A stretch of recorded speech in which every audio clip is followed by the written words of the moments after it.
Our first 12 Who Care nominee is an humble man with an impressive military career. He's using the same talents he learned in the United States military to serve people right here on the First Coast. Good. Watch me. Some people call Eric Colbaugh Okay, yep. the dog whisperer. Yes. This Army veteran trained dogs in the military how to sniff out landmines. Now he's on a mission to train service dogs for nonverbal children with autism. I absolutely love it. And this is what keeps me going, and it's my therapy. Eric served 12 years in the Army with multiple combat tours to Iraq and Afghanistan. He was honorably discharged due to medical reasons. I understand. I get it. I know that the invisible wounds are the hard ones. I really do. His program, soon to be a nonprofit, is called PAW, which stands for Psychiatric Autism Wheelchair Mobility Assistance Service Dogs. He's currently training several dogs, including this standard poodle named Milo. I think it's different than anything else around and anything else I've ever seen. Gracie Mixon is an intern from the University of North Florida. She's worked with Eric for about 7 months now. When he gets with dogs, he's unlike anybody else with dogs, so he's the best at what he does. Good boy. Eric says all of the dogs have been trained with zero cost from most of the families. If they can't pay for it, he doesn't say no. I don't believe in holding people back because they can't pay for it. That's the problem right now.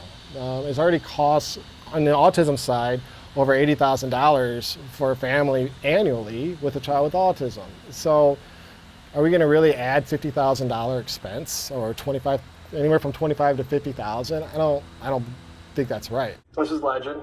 She's my service dog. On social media, PAW is gaining a following. That's what Eric wants, so he can get the word out and help more families. I'm willing to give up whatever I have to, personally, to get to where this has to be. And it's that selflessness that makes him one of our 12 Who Care. And Eric has been funding PAW with most of his own money. He says PAW should become a certified nonprofit in less than 2 weeks, and they can start raising money. So if you would like to learn more about PAW, maybe you want to help out, you can find this story right now on our website, firstcoastnews.com, or in the First Coast News app. With today's 12 Who Care, I'm Anthony Austin.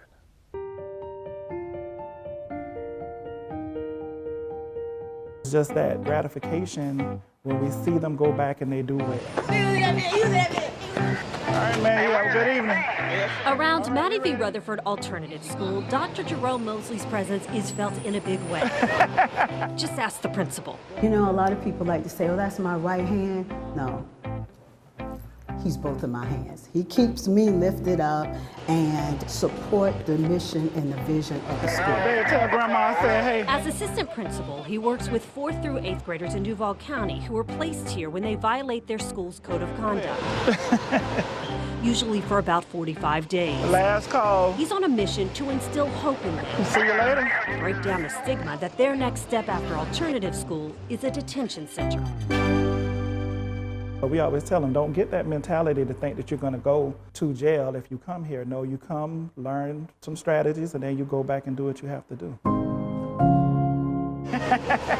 Principal Sadie Milliner-Smith, who nominated Mosley, says he goes above and beyond to not only encourage students here, but also students who are part of the mentoring organization he founded called Bridge Builders United. But he finds time after students leave here to go and work his nonprofit organization where he provides academic support, behavior support, reducing that pipeline to prison with our kids by decreasing those chances of a kid to go out and become engaged with the criminal justice system.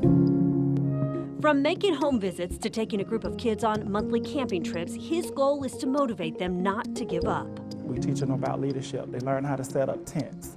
They all get responsibilities. We teach them archery, a lot of different things outdoors, and it's overnight. So at that night, we talk around the fire, we talk about manhood. As a product of Duval County Schools himself, he teaches kids the importance of giving back to your community. I said, I want to create this organization to be able to support these youth and connect them to resources and pull out the positives in them or teach them what gifts that they may have. His dedication to transforming and empowering youth is why Dr. Jerome Mosley is one of our 12 Who Care. and his willingness to go beyond the call to duty to help and make sure that they are successful. Late at night, he would get up. If he get a phone call and a child needs him, he is there. I love when I can get through to those youth and to get this recognition. It just, to me, puts bridge builders in the forefront more than me. To just let people know that we do have a lot of positive things going on in Jacksonville, and everything is not negative. And we do have youth that some people might have wrote off and just say, oh, give up on them. Their lives are changing. And he's here to help them every step of the way. Okay, I got you. In Jacksonville, Heather Crawford, First Coast News.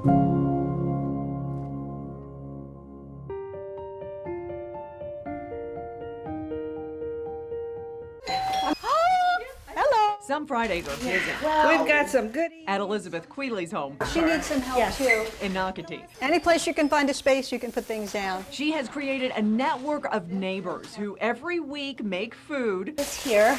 collect it, You need Mike to help you with anything else? and load it into cars that then gets delivered You want me to put the soft food in my car? to Port in the Storm, a homeless shelter for young adults in St. Augustine. Queeley started helping by herself in 2017. Before they were open and they could actually house the children there, the young adults, these kids were sleeping in the woods. She remembers one day dropping off supplies. This kid, he must have been maybe 17, 18 years old. I'm pulling blankets. I had extra blankets and pillows at my house. So I'm pulling them out of my car, and he comes over to me, and so nice, and he says, "Ma'am, do you have an extra pillow and blanket?" And I said, "Well, you can have that one. You know, you can have those." And he said, "For my friend." And I thought, they're sleeping in the woods, and he wants a pillow and a blanket for his friend. It gets to be.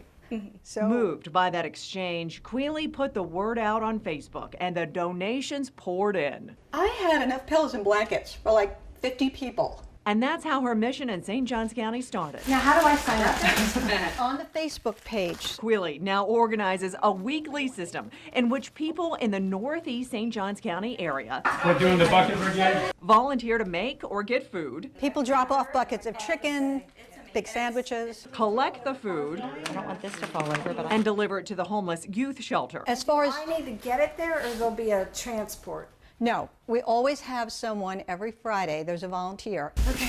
to me, she organizes everything. Oh, they want the water there. There are new people helping all the time. Karen Wolf. Oh, yeah. We haven't met. I don't deliver myself that often because I found that it's a good way of getting people more involved.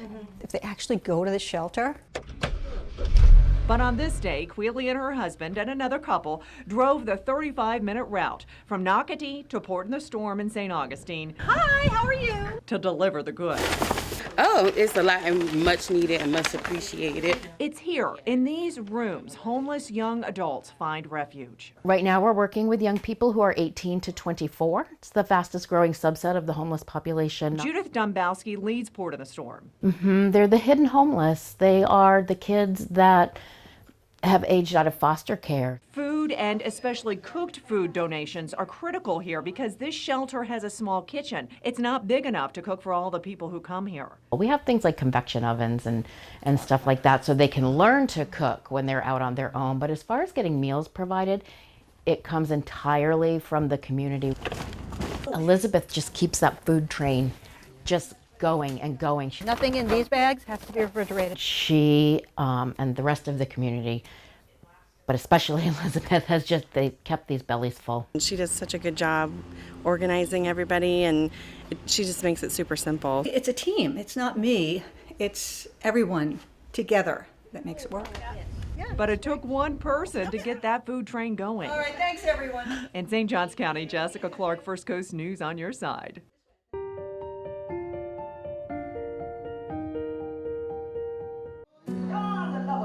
Bold preaching going back and sweet singing to meet my Savior. Minister Carolyn Spooner. I'm going back. Her voice means the world to me. To her daughter, it was calming.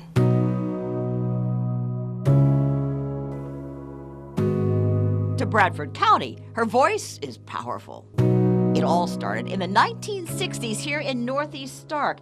African American children had to walk 3 miles to school, even in the pouring rain. You're going to be drenching wet, you're going to be miserable, wet clothes, to go to school. So Carolyn organized a peaceful march to the school board. They provided transportation to our students. A school bus like the white kids got. Carolyn always pushing for equality, and that takes us to 1986. It was a landmark federal case. Carolyn was a plaintiff suing for voting rights. If you were an African American person, you couldn't get elected in Bradford County. She's showing me the neighborhoods where blacks wanted to serve in local government. They didn't have a chance. Every single voting district, it was not fair. A white majority. That's what brought us here. But Carolyn with the NAACP won the case in federal court and the districts redrawn. And now in this hall of pictures in the Bradford County Courthouse, it took a long time, over 150 years. Years of struggle. Until November of 2020, when I became the first African American female for Bradford County Board of County Commissioners. But is there a bitterness? No, there isn't. My hope is that someday people will begin to see people as brothers and sisters. And to serve her brothers and sisters, every Friday, Carolyn picks up trash. She's also a licensed mental health counselor. And for low-income folks, payment accepted. With potatoes or greens.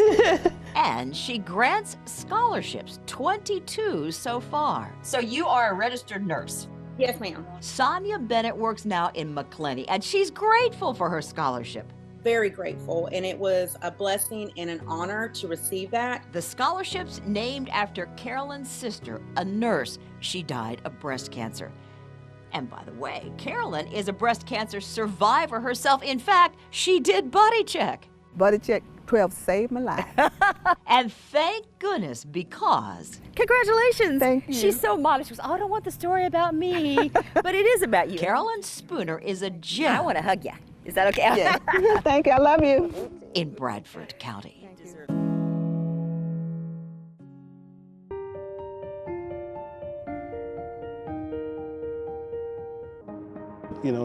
Before I came to this environment, you would see homelessness, you just weren't attached to it. I mean, if we all could be honest, sometimes we just walk right by. And now, since I've been here, some relationships have formed. But these are real people, and you hear some of the stories, and then it kind of saddened you a little bit. But then, I took the opportunity to say, okay, I'm here now. What can I do? How can I give back? And what I had was my talent, and I poured it out. Feeding Jacksonville's homeless, a task that grew amid the pandemic. Look how beautiful this meal is. The number of people served, the associated risks, but not the number of helping hands. That significantly decreased. In 2020, on March 18th, Executive Chef Calvin Matthews' bustling kitchen Vegetables? Yes, that's good. Was void of the dozens of volunteers he had grown accustomed to. I do remember that day. It was very confusing. It was scary, I was scared just like everyone else. But I knew that I still had a responsibility. And my responsibility is to take care of people who struggle to take care of themselves. Sulzbacher's staff took care of each other in order to serve hundreds of thousands of people who need help. Every staff member was on duty that day just to make sure we got the meals done. Our dental department, our advocates, everyone pitched in where they can, when they can. 2 years later, the effects of the pandemic can still be seen and felt. Inflation, high food prices, tight budgets, increased need. But Matthews won't compromise. I try to tell people we are serving souls. Meals. Each one of those meals are attached to a person. a child or somebody's mother. Just returning a little bit of dignity to people, through food. I mean, 'cause that's what we do. Chef Matthew and his team served more than 480,000 meals in 2021. In spite of it all, during the height of the pandemic, Salzbacher's Kitchen never closed. In the Information Center, I'm Keitha Nelson, First Coast News on your side.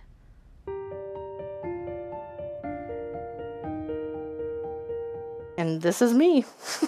Wow. She's moving and grooving and improving pretty much everyone's life that comes in contact with her.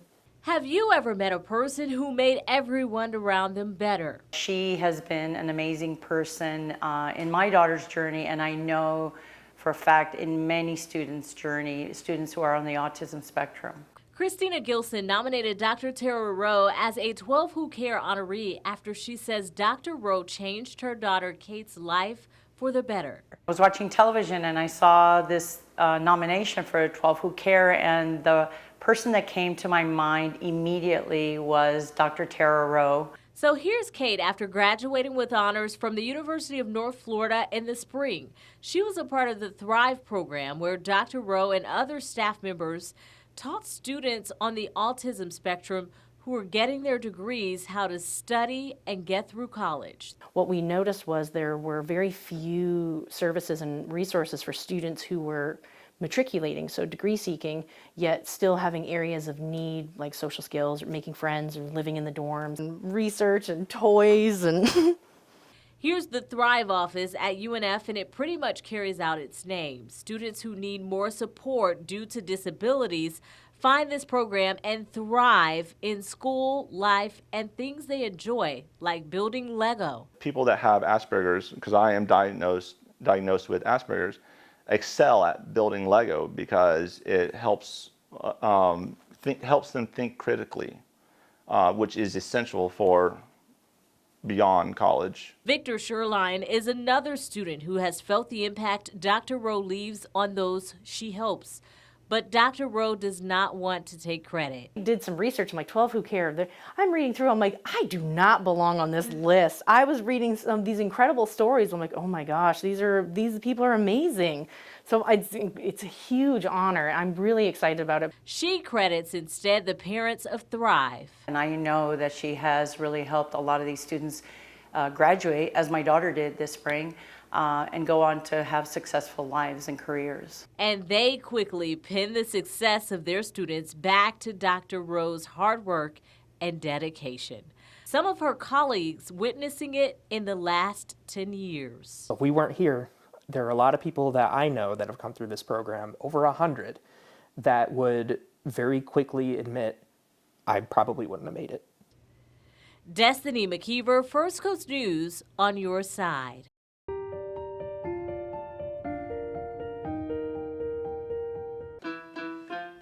Even off the stage, her mind focuses on the stage. I love theater. It's what brought me my voice. It's helped me with my reading skills, my leadership skills, public speaking skills, all of that. Abigail Fixel just started her freshman year at Barnard College at Columbia University.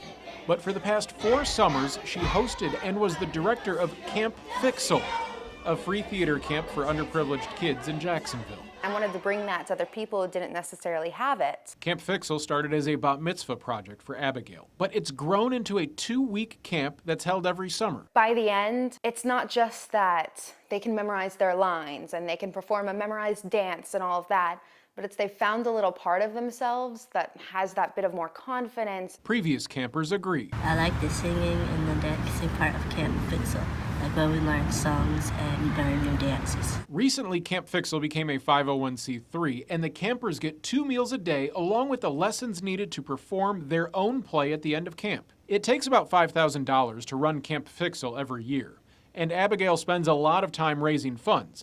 While donations are welcome, she says that the kids are her reward. The best day for me every year is show day. It's the smiles when the kids come down from the stage and they go up to the people who love them and they're getting congratulated.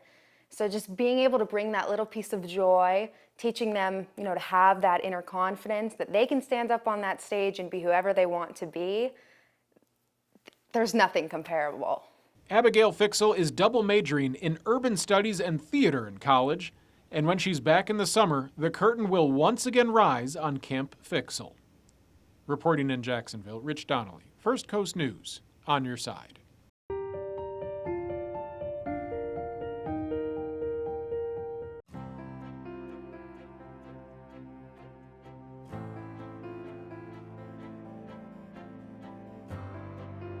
It's Chris Woolston. I'm from right in the middle of England, so Stratford-on-Avon, Worcester, Birmingham area, tiny little village.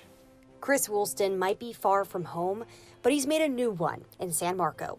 It's very much like where I grew up. Feels like a little European town.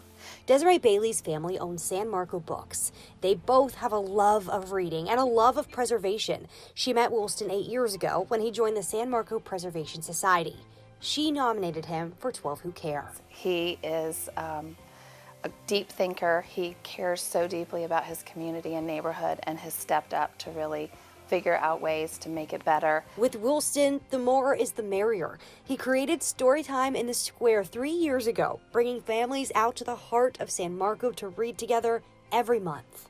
I don't exactly know how I thought of it, but I just knew that I wanted to get people together and give kids the chance to read. I love reading.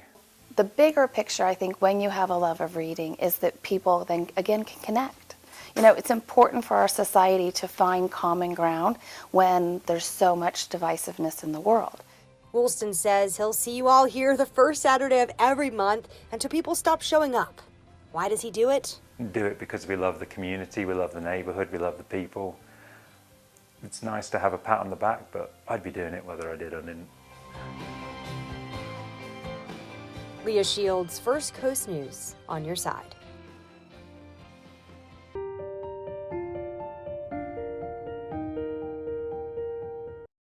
Do you mind just introducing yourself? Sure. Susan King. I'm the President and CEO of Feeding Northeast Florida. The person who nominated 12 Who Care recipient Susan King writes she instinctively sees opportunity where others may see obstacles. Most recently, King has grown Feeding Northeast Florida, the area's largest food bank serving 8 counties, by twice the size it was when she started in 2019. But her story in helping others starts long before that. I had been asked to join the board of BEAM, Beaches Emergency Assistance Ministry, and I flippantly said, no, I'd like to be the ED someday. It was a casual comment. You can guess what happened next. She became the executive director and describes it like this. And I never worked another day. You may know BEAM, the one-stop shop for financial assistance, food pantries, and health programs from its thrift stores. I built the thrift stores. King went on to help people without health insurance, becoming the executive director of the nonprofit We Care. And now, here she is making sure her community doesn't go hungry, running Feeding Northeast Florida. During COVID, when our staff was frontline the whole time, and our trucks are going and our drivers are going and nobody knows what the future is or even what day-to-day was, we were able to be of help. And it was extremely powerful. In times of crisis, when nothing is certain, King and her team being there is. With Hurricane Ian running 6 food distribution sites themselves in one day. Have a good day. It's the best feeling in the world. To not feel helpless, to be able to give hope. It's an honor and a privilege. They face new challenges like supply chain problems, but it's as her nominator wrote, King sees opportunities instead of obstacles. We have an opportunity to do real, meaningful, powerful work that affects people in the most basic of needs. The community needed you, Susan King. Thank you for all you do. Renata DiGregorio, First Coast News, on your side.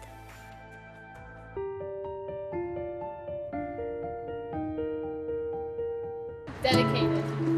Outstanding. Amazing. Those are just a few words to describe Coach Eileen Simpson. There we go, kid. Yes, ma'am. Woo! There we go. 3 years ago, Simpson took on assistant coaching. I got asked by one of my friends to come out and help train some softball players in Ponte Vedra. So I took on the task of helping her train the softball kids. Fell in love with them. and then decided that I wanted to keep helping them. When she's not on the field, she's in the field, serving at JSO for more than a decade. I was not raised in the best area and didn't have the greatest of parents. And there were people that took me in and helped me and helped me grow up. And I always felt like it was my job to help other people. She's always been there, like, mentally for me, like, because we connect in that way, and I think that her helping me that way, not just on the field and off the field, is really big too. Now, one high school team and 2 travel teams later, Simpson has turned the game into a learning lesson. I needed to prepare them for what was coming in their life. I needed to make sure they understood who we are. Those of us that are strong women, strong professional women, that didn't take no for an answer. The We Are program was created, setting expectations, providing mentors, and community service projects. She was like, you're gonna be a 5%er, which if y'all don't know is basically a person who is the 5 best person in the world. You're a good student, you're a good athlete, you're a good person to others. You have to have good grades. You have to be respectful. You cannot have poor social media skills. You cannot indulge in narcotics, cigarettes, vaping. I just thought it was another team, but it turned out to be like something that I will keep forever. She coaches us, and of course was pretty good because of her. And then she teaches us to be better people. If people didn't do it for me, I wouldn't be who I am. Reporting, McKenna Rodriguez, First Coast News, on your side.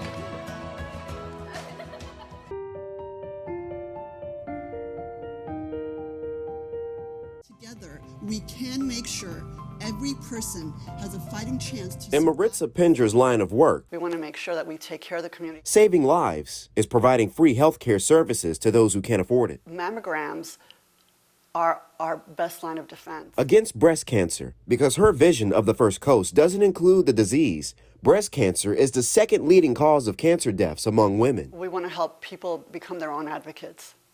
And then together we can take care of other people and so on and so on. And you build this community that enriches the entire community. She brings them together by lighting the city of Jacksonville pink. Even when you can't see us, we're here. And that's why Pinger pays it forward as a leader of Pink Ribbon Jacks, an organization that focuses on breast cancer research and mammography. This is not our money. The community is trusting us with the money they're giving us, our sponsors, our donors. They're trusting us with these funds. And it's been put into good use. Mammograms cost on average $300. In 2021, Pink Ribbon Jacks was able to provide 1,500 free mammograms. Our goal for 2022 is to raise enough to fund 1,650 mammograms for uninsured and underinsured women and men. To Pinger, where you live shouldn't determine whether you live. While she's honored for this recognition, I've always gotten so much more back as a volunteer than I've given. Pinger doesn't believe the years of hard work and serving isn't over just yet. It's not done, and it won't be done until we find some cures or at least a vaccine. Tristan Hardy, First Coast News, on your side.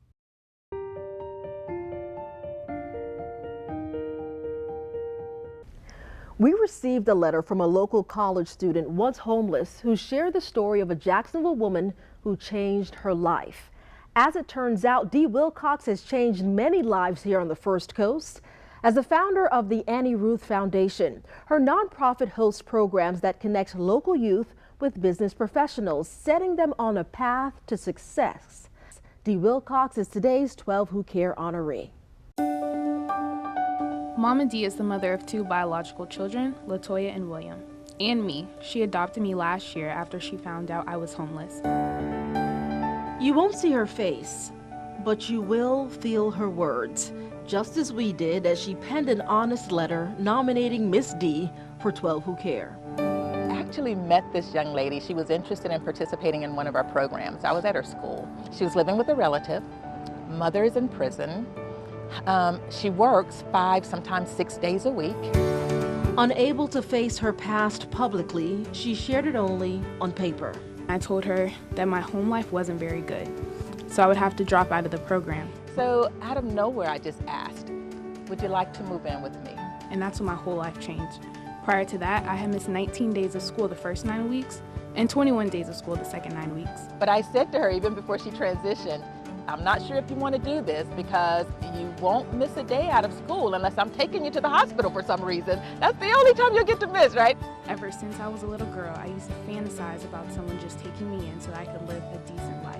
Once she transitioned into my home, not a day did she miss, and she made straight A's on her report card. She made the honor roll. She expressed a desire to go to college, and guess what? Now she's in college. And that's what Auntie Ruth would have wanted. That's exactly what Auntie Ruth would have wanted. Absolutely. Also known as Annie Ruth, Dee Wilcox's Big Mama. The Annie Ruth Foundation is named after my grandmother, a woman who made sure all of her children and their children received an education and in turn gave back to the community. That's what the Annie Ruth Foundation is all about. The ultimate goal is that everybody will be a positive contributor of society. Hundreds of local students have made it through the foundation's internship program. It was amazing. I learned so much from the year-round program, and then for the summer internship, I got to experience hands-on experience in the medical field, which I've never done before.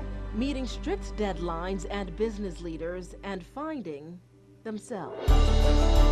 She wants us all to succeed, and you can tell by how she talks to you and just how she's always pushing you to do your best. Whether that's like reminding you about deadlines or really just being motivational to us. She's just an amazing person, quite honestly. She's always there to talk to ask for advice, she always is giving us new opportunities, new scholarships to look at, people to talk to. So she's just a very, very great role model and a person to have around in my life. Keitha Nelson, First Coast News, on your side.